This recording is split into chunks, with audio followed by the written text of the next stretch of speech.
Did you find that storyline unrealistic? Rich girl, very rich girl, you know, from a stupendously wealthy family, falls in love with a hawker. How realistic is that? And considering the fact that it was within the Nigerian context, you know, how realistic did you find that, or how unrealistic did you find that? I found it very unrealistic, very, very unrealistic. At a point, I was actually talking to myself when I was reading this book. I was saying, it's not possible. It can't happen. Her parents won't let it happen. She must be rebelling. And that makes you stay in the book. Because you're like, how can she just fall in love with this guy? What's there to him? So, but you read on, and then you have to remind yourself that you are reading fiction. So the story can play out anyway. Yeah.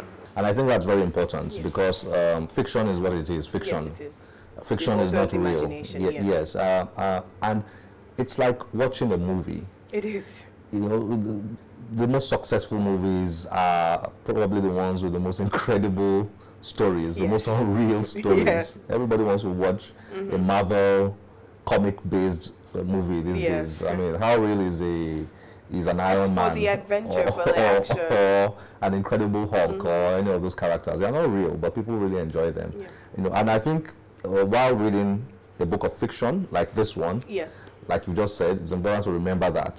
So despite Abike being rich and the hawker being that poor, both of them coming from two different sides of the world, you know, you just kept telling yourself, I need to know how this thing ends.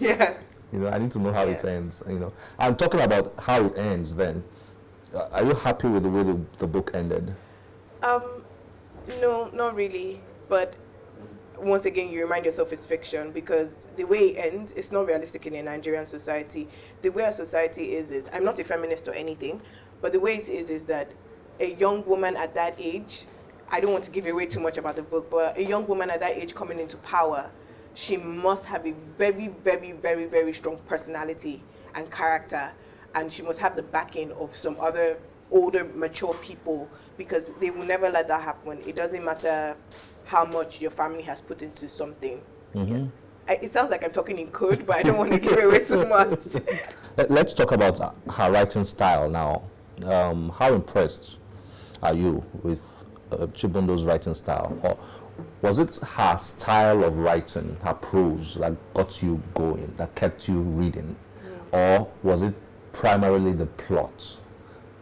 I'd say it was both of them, but her writing style is very enjoyable because she's writing it from the perspective of two people. First person, Abike, second person, the narrator, and she's writing it from both their views. So you have like how Abike telling you the story, telling you what's happening, telling you what she's up to, telling you her feelings about this person, and describing the situation they're in now. And then you have the hawker who also, she then goes to the hawker side of point of view, and then he's also telling you the story and telling you his feelings and expressing himself.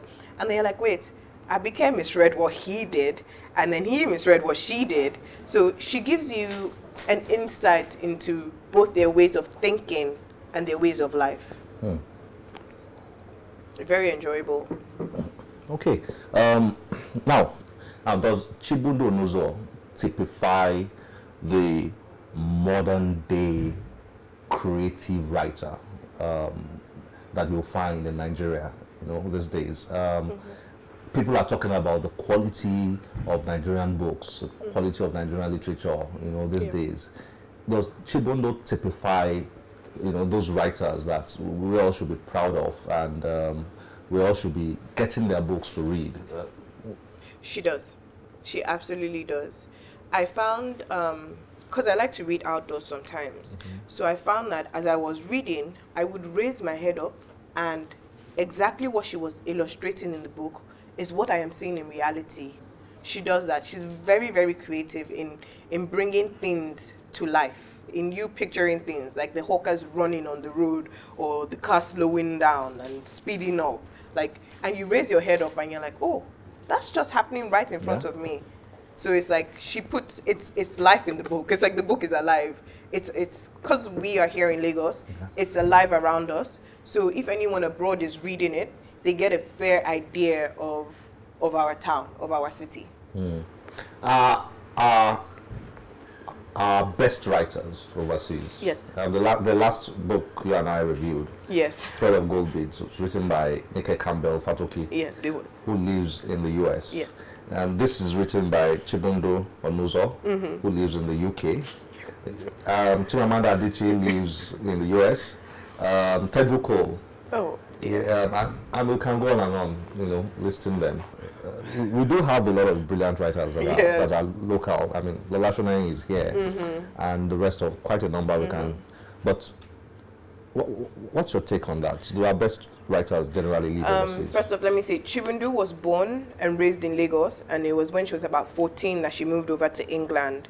So I'd say they've all had their foundations here in Nigeria before moving abroad.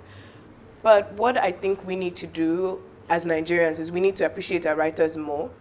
We need to appreciate them and celebrate them. Like you were telling me about this festival, I've never heard of it, but I think we need to celebrate them more so that they stay here, because the stories are here. The inspiration of their books, we all see, is always homegrown. It's almost homegrown. So we need to celebrate our culture and celebrate these people.